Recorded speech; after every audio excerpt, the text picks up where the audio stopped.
Before the First Kingdom, before the Olympians, before even the Titans ruled the world, there was only the earth and the endless sky. Hidden within the living body of Gaia, one sun waited in absolute silence. Not with fear, not with doubt, but with the quiet certainty that every age must one day come to an end. For countless ages, his father had ruled without challenge. No voice had questioned him, no hand had opposed him. Tonight, the oldest order of creation would face its first rebellion. Above the living earth, the Lord of the endless sky descended once more. As he had since the first dawn of creation, Uranus returned, believing nothing had changed. Beneath him, Gaia remained silent. She offered no warning, no sign of what lay hidden within her endless body. For countless ages, Uranus had believed that nothing beneath the heavens could ever challenge the heavens themselves. Tonight, that certainty would meet its end. Every silence carried meaning. Every passing moment drew the heavens closer. He did not need to see his father. He had waited through ages that no mortal mind could ever measure. He knew the rhythm. Gaia knew it. The heavens obeyed it. Every return, every descent had led to this single night. And tonight, for the final time, that ancient rhythm would repeat. Destiny was already in motion. He had seen what he had waited for. There was still time to let the moment pass, to lower the blade and remain forever the forgotten son.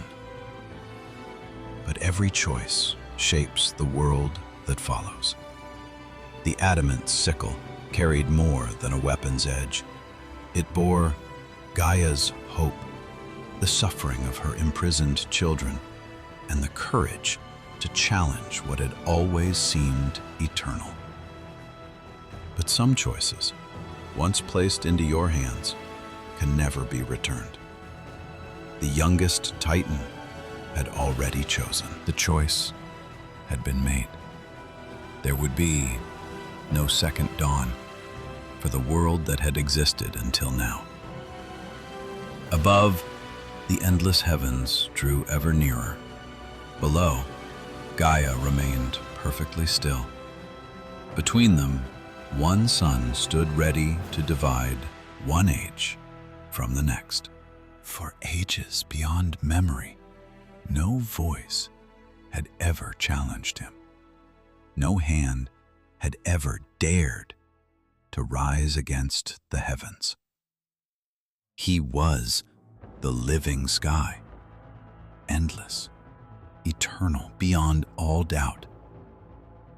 Every return to Gaia had been met with absolute certainty. Tonight, he descended once more, not with caution, but with unwavering confidence. He never imagined that beneath the earth, a sun had found the courage to challenge eternity itself. The waiting was over. Every step echoed through the first age of creation. He no longer walked as a son.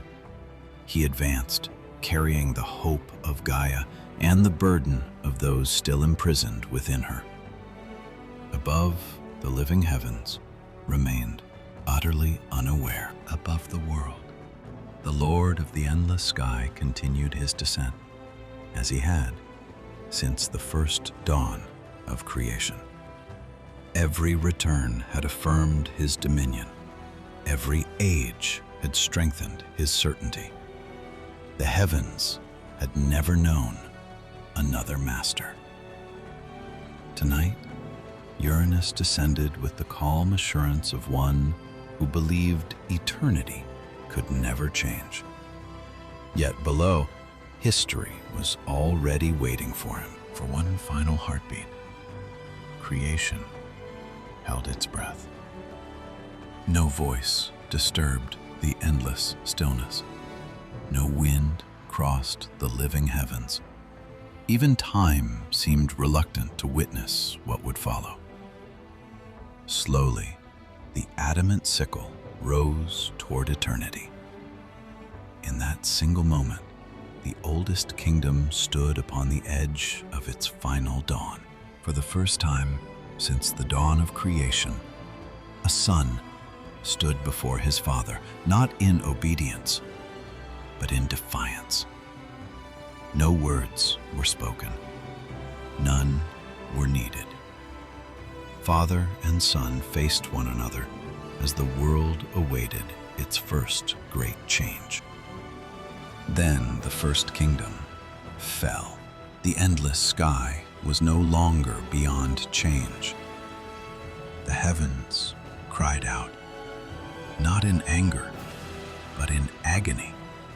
The ancient rain that had endured since the first dawn had fallen. As Uranus withdrew from Gaia, his divine blood fell upon the living earth. From every crimson drop, new destinies began to awaken. The end of one age had become the beginning of another. As the sacred blood touched the living earth, Gaia received the gift and the burden of the fallen sky. Nothing was wasted. Nothing was forgotten. Within every crimson drop, the power of creation still endured, and deep beneath the ancient world, new destinies began to awaken. From the wounded earth, the first to awaken were not gods of joy.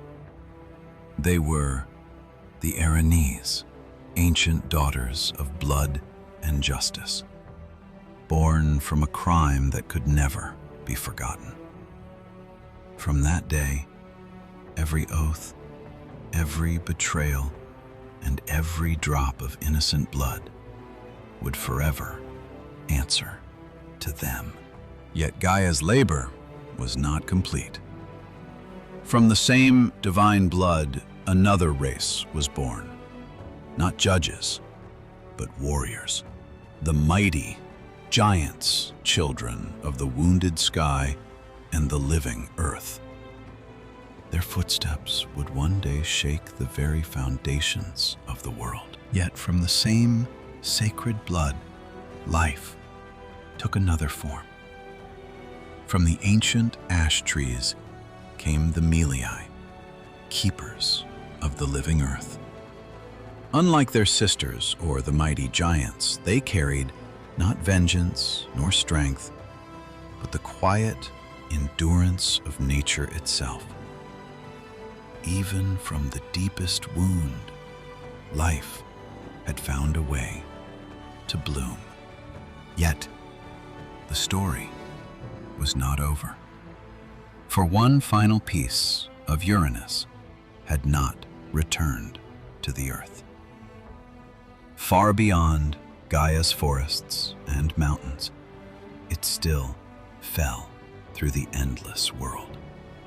And where it would finally meet the primordial sea, another destiny was waiting to be born.